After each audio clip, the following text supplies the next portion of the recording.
자, 안녕하십니까. 자, 이번 영상은 이제 무효와 취소에 관한 법조 문정이죠. 137조입니다. 법률행위의 일부분이 무효인 때는 그 전부를 무효합니다. 다시 말하면 일부가 무효면 원칙적으로 전부가 무효고요. 일부 취소도 마찬가지입니다. 일부를 취소하면 전부가 무효가 되는 것이 원칙이죠. 그러나 그 무효 부분이 없었더라도 법률행위 하였을 것이라고 인정될 때는 나머지 부분은 무효가 되지 아니한다. 다시 말하면 원칙적으로 일부가 무효면 전부가 무효지만 그 무효 부분이 없더라도 법률행위를 하였을 것이라는 가상적 의사가 인정되면 그때는 예외적으로 일부만 무효가 되는 거죠. 예를 들어 가지고 상의 자켓하고 바지 두 개를 샀어요. 근데 자켓에 관한 매매가 무효면 원칙적으로 바지 매매까지 싹 무효가 되는 거죠. 다만 자켓이 없더라도 바지만 샀을 것이라는 가상적 의사가 인정되면 그때는 자켓에 대한 매매만 무효고 바지에 대한 매매는 유효한 거고요. 이것과 관련된 판례는 뭐가 있냐면은 토지와 건물을 함께 샀어요. 근데 토지에 대한 매매가 토지거래 허가를 안 받아서 무효라면 일부가 무효면 전부가 무효, 건물 거래까지 싹 무효인 것이 원칙이니까 허가 받기 전에는 건물만 먼저 이전 등기해달라고 청구하지 못한다까지 기억해 두시면 되겠죠. 그 다음 138조입니다. 무효행위의 전환이라는 게 나오죠. 일단 개념은 무효인 법률행위가 유효한 법률행위로 뒤바뀌는 걸 우리가 무효행위 전환이라고 해요. 다시 말하면 무효인 법률행위가 유효한 다른 법률행위로 뒤바뀌는 것을 우리가 무효행위 전환이라고 하는데요. 법정의 내용은 이렇습니다. 무효인 법률행위가 다른 법률 요건을 구비하고 당사자가 그 무효를 알았더라면 다른 법률행위를 하는 것을 의혹하였으라고 인정될 때는 다른 법률행위로서 효력을 가집니다.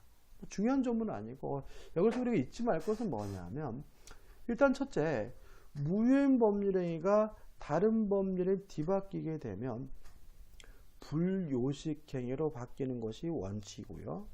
요식행위로 전환되는 것은 원칙적으로 불가능하다. 두 번째, 우리의 판례에 따른다면 혼인, 입양, 인지와 같은 가족법상 행위에 대해서도 무효행위 전환을 인정하고요. 또 유언과 같은 단독행위에 대해서도 무효행위 전환을 인정한다. 세 번째, 불공정한 법률행위는 추인할 수 없지만 전환은 인정된다까지 꼭 기억해 두시면 되겠죠.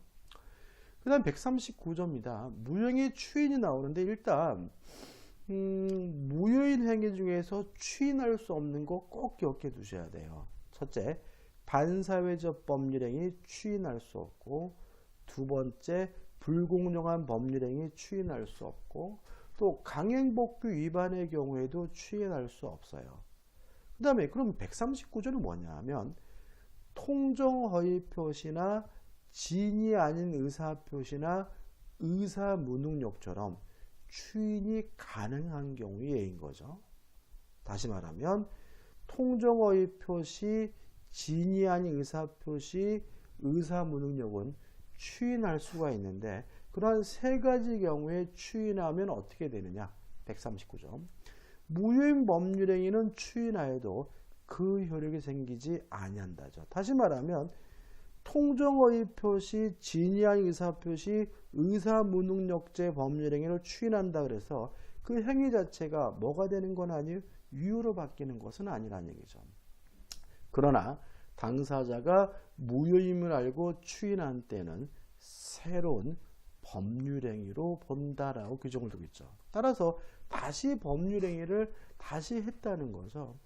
따라서 이러한 법률행위는 추인하더라도 소급하지 않습니다. 유의하실 것은 당사자 간의 특약으로 소급시키는 것은 가능하다는 거 꼭 기억해 두시기 바랍니다. 그 다음 140조 법률행위 취소권자죠. 자, 이제 취소에 관한 규정을 들어가는데 자, 우리가 무효에서 무효를 주장할 수 있는 사람은 법조문이 없었잖아요. 왜요? 무효는 아무나 주장할 수가 있어요. 다만 취소는 아무나 할 수 있는 것이 아니라 정해진 사람만이 할 수 있는데 누가 취소할 수 있느냐? 제한 능력자 본인은 스스로 단독으로 취소할 수가 있고요. 또 착오로 인하거나 사기나 강박에 의하여 의사표시를 한 자 취소할 수 있고요. 그의 대리인 또는 승계인만이 취소할 수 있다죠. 일단 네 가지 종류의 사람이 있다는 말은 취소권자가 한 사람이 아니라 여러 명이라는 거 주의하시기 바라고, 그 다음에 이 대리인에서 주의하실 것은 법정 대리는 당연히 취소할 수 있지만 임의 대리는 취소권에 관한 별도의 수권이 없다면 취소할 수 없다는 거 꼭 기억해 두시기 바랍니다. 그 다음 141조 취소 효과입니다. 자, 취소란 게 뭔가요? 유효한 법률행위를 소급해서 무효화시키는 게 취소잖아요. 따라서 취소된 법률행위는 처음부터 무효인 것으로 본다죠. 추정한다가 아니라 언제부터 무효라고요? 처음부터. 따라서 처음부터 무효가 되니까 이행하기 전이면 이행할 필요가 없고요. 이행한 것이 있다면 부당이득으로 반환해 줘야 돼요. 자, 부당이득으로 반환할 때 어떻게 하냐면 선의자라면 현존하는 이익 범위 내에서 반환하면 되고요. 악의자는 전부를 반환해야 되거든요. 근데 다만 제한 능력자는 그 행위로 인하여 받은 이익이 현존하는 한도에서 상환할 책임이 있다고 되어 있죠. 따라서 제한 능력자는 선이든 악이든 묻지 않고 전부를 반환하는 것이 아니라 이익이 현존하는 한도에서만 상환하면 되는 거고요. 조심할 것은 이러한 현존 이익을 계산할 때 우리 판례는 술 처먹고 춤추고 도박한 거, 유흥비로 탕진한 것만 소비된 것으로 이해합니다. 따라서 생활비로 썼다, 병원비로 지출했다, 학용품을 구입했다 같은 건전하게 소비된 것은 소비된 것이 아니라 현존한 이익으로서 반환해 줘야 된다는 거 꼭 기억해 두시기 바랍니다. 그 다음 이제 취소의 상대방이죠. 일단 읽어보면 취소할 수 있는 법률행위 상대방이 확정한 경우에는 그 취소는 그 상대방에 대한 의사표시로 하거든요. 근데 결국 이게 우답처럼 느껴져요. 상대방이 누구냐 그랬더니 상대방이다 이렇게 나오거든요. 근데 이 상대방이 그라는 말이 나오는데 이 그가 뭐냐면 취소하고자 하는 원래의 법률행위 상대방이라는 의미입니다. 따라서 취소는 누구한테 하는 거냐면 현재 권리자에게 하는 것도 아니고요. 사기친 놈, 강박한 놈한테 하는 것도 아닙니다. 취소하고자 하는 그 원래 법률행위 상대방만이 취소의 상대방이 됨을 주의하시기 바라고요. 또 취소권은 형성권이죠. 취소는 단독행위죠. 따라서 상대방에 대한 일방적인 의사표시를 하는 것이고 상대방으로부터 동의나 승낙을 받을 필요 없다는 거 주의하시기 바랍니다. 그 다음 143조 추인이죠. 일단 추인의 효과부터 생각해 보시면 추인 후에는 취소하지 못한다죠. 자, 그럼 생각해 보자고요. 취소할 수 있는 법률행위는 일단은 유효하지만 취소하면 소급해서 무효가 되니까 유동적 유효예요. 근데 추인하게 되면 더 이상 취소하지 못하니까 확정적 유효로 바뀌게 되는 거죠. 다시 한번 말하면 취소할 수 있는 법률행위를 추인하게 되면 더 이상 취소하지 못하기 때문에 확정적 유효로 바뀌는데 누가 추인할 수 있느냐? 140조에 규정한 자가 추인할 수 있거든요. 140자는 누구예요? 취소권자죠. 따라서 추인도 아무나 할 수 있는 것이 아니라 정해진 사람, 취소권자만이 추인할 수가 있는 거죠. 일단 기억해 두시고. 근데 문제는 144조입니다. 추인은 취소의 원인이 소멸한 후에 하여야만 효력이 있어요. 따라서 취소권자가 추인할 수 있는데 언제 해야 돼요? 원인이 소멸한 후. 따라서 제한 능력자는 능력자가 된 후에야 비로소 추인할 수 있는 거고요. 차고 사기 강박에 의한 의사표시자도 그 상태에서 벗어난 후에만 비로소 추인할 수 있는 거거든요.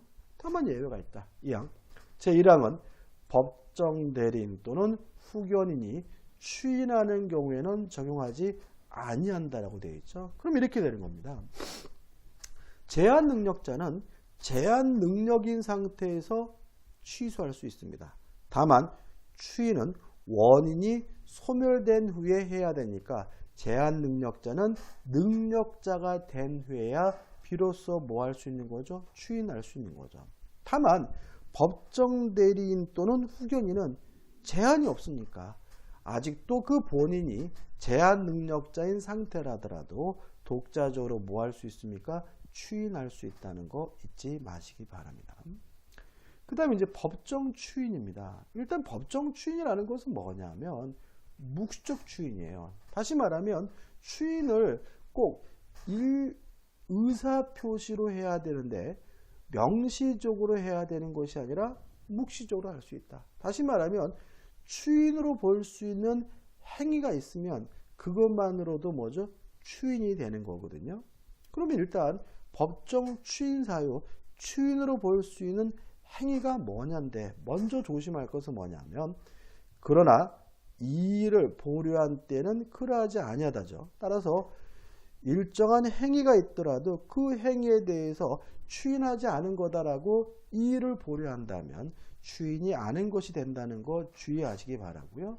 또 하나 주의하실 것은 전조의 규정에 의하여 추인할 수 있는 후에 다시 말하면 법정 추인도 언제 해야 되는 거죠? 원인이 소멸된 후에 해야 된다는 거 유의하셔야 되겠죠.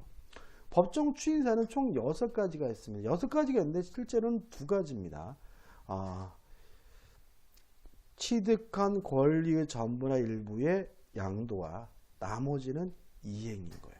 그래서 크게 이행과 관련된 행위와 권리와 전부를 일부를 양도하면 뭐가 되는 거죠? 법정 추인이 된다. 이렇게 기억하시되 여기서 꼭 기억할 것이 뭐냐면 이행의 청구와 취소할 수 있는 행위로 취득한 권리의 전부나 일부 양도가 추인이 되려면 누가 해야 되냐면 취소권자가 해야 된다는 거죠.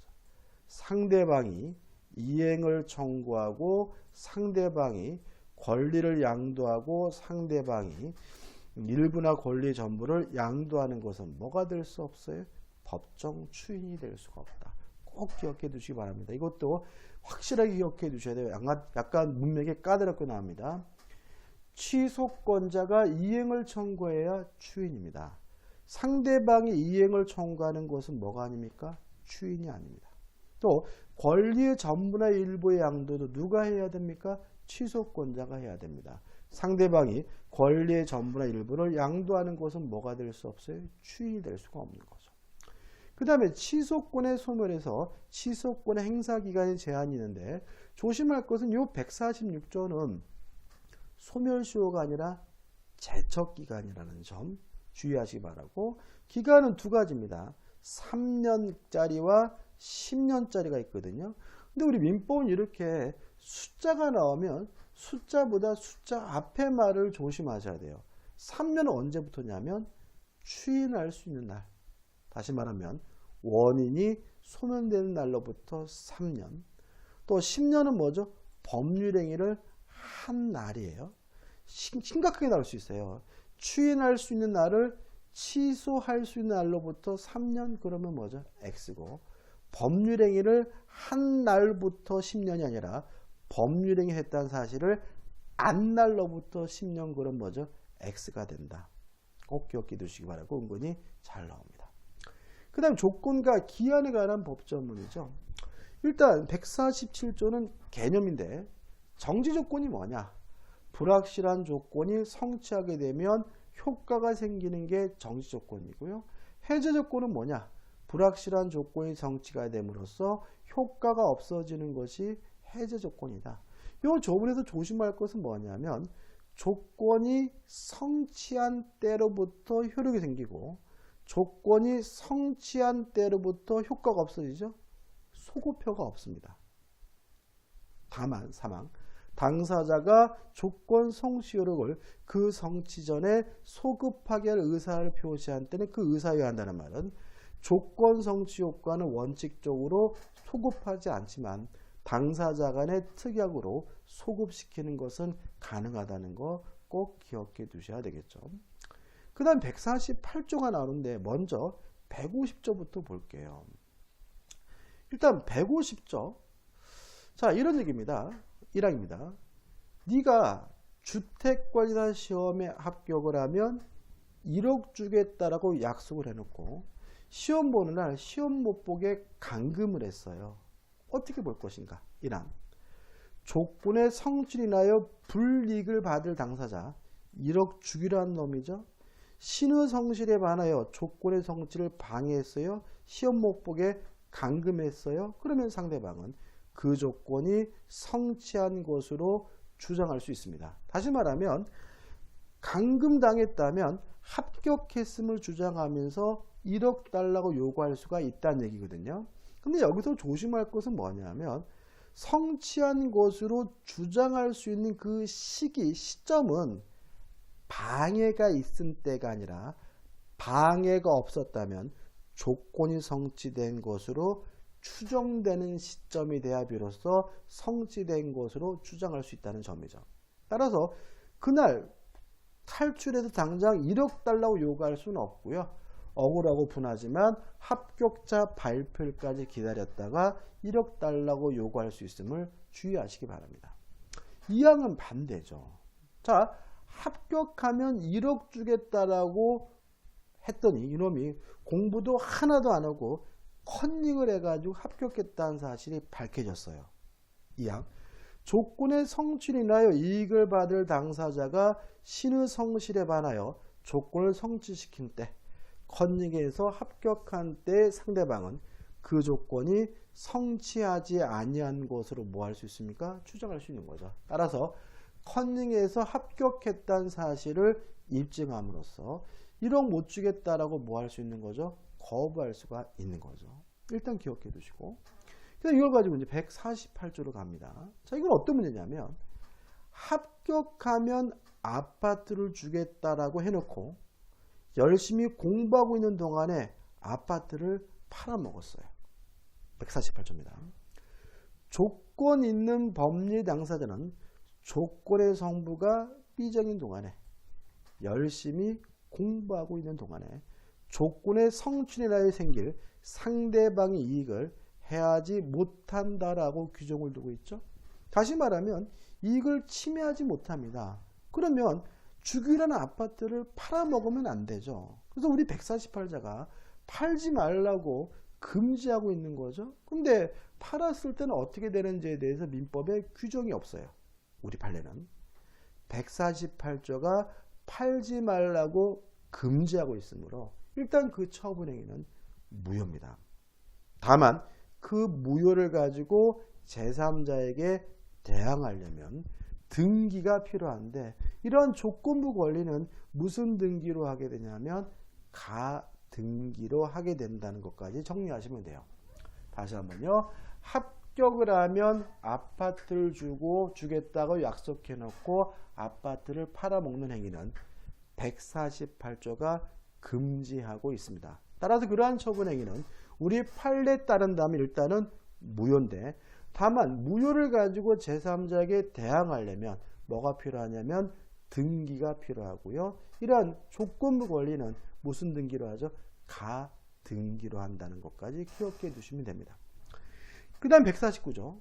조건의 성취가 미정인 권리 의무인데 가장 대표적인 것은 합격하면 아파트를 받을 수 있는 권리, 이거를 팔아먹을 수 있느냐, 이 문제에 대해서 우리 민법은 처분, 팔아먹을 수도 있고요, 상속도 되고요, 보존할 수도 있고 담보로 제공할 수도 있습니다.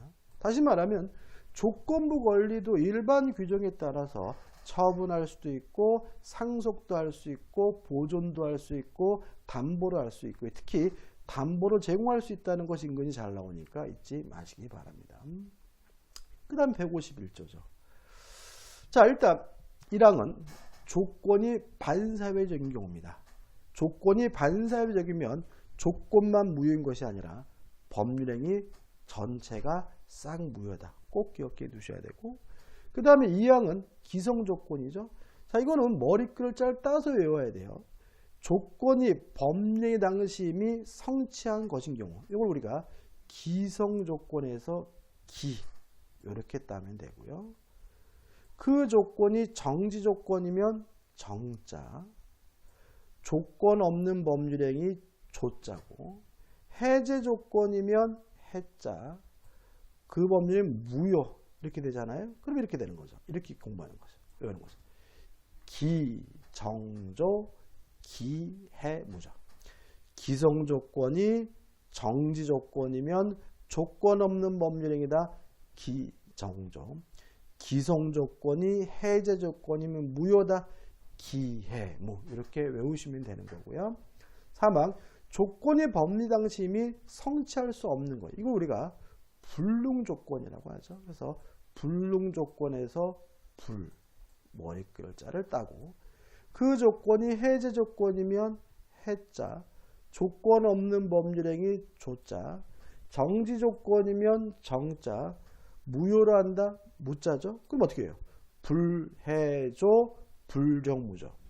불능조건이 해제조건이면 조건 없는 법률행위 불해조, 불능조건이 정지조건이면 무효 불정무. 이렇게 외우시고 읽어보시면 되겠죠. 그 다음 152조부터 이제 뭐가 나오냐면 기한이 나오죠. 일단 장래 발생이 확실한 것이 기한인데, 시기가 도래하면 효과가 생기고요. 종기가 도래하면 효과가 없어져요. 근데 여기서 조심할 것은 도래한 때부터라고 되어 있으니까 둘 다 뭐가 없습니까? 소급표가 없고, 특징은 조건과 달리 뭐가 없죠? 사망이 없죠. 그 말은 기한 도래 효과는 당사자 간의 특약으로도 소급시킬 수 없다는 거 꼭 기억해 두셔야 되고요. 153조. 기한은 채무자의 이익을 위한 것으로 추정을 합니다. 그 다음에 이제 기억할 것은 무상인 행위는 채무자만 기한액이 있고, 유상이면 채권자, 채무자 모두에게 기한이익이 있고요. 무상 임치 계약은 채권자인 임치인에게만 기한이익이 있다. 특히 무상이어서 한쪽 당사자에게만 기한의 이익이 있는 경우는 이항 자유롭게 포기할 수가 있고요. 유상이어서 채권자에게도 기한의 이익이 있는 경우에는 손해배상을 해줘야 된다. 왜냐하면 기한의 이익의 포기로 상대방의 이익을 해하지 못한다라고 민법이 뭐죠? 규정을 두고 있기 때문에요. 154조. 148조와 149조군요. 기한이 있는 법률행위에 추정한다. 148조가 뭐예요? 침해하지 못한다는 거죠. 149조가 뭐예요? 처분, 상속, 보존, 담보할 수 있다는 얘기죠. 다시 말하면 기한부 권리도 뭐하지 못해요? 침해하지 못하고, 기한부 권리도 일반 규정에 따라서 처분, 상속, 보존이 담보로 제공하는 것이 가능하다는 의미가 되는 거니까 기억해 두시면 되겠죠. 그 다음에 이제 기간에 관한 법조문이 나오는데, 기간부터는 다음 강의 때 이어서 가도록 하겠습니다. 자, 오늘은 여기까지고요. 수고 많으셨습니다. 고맙습니다.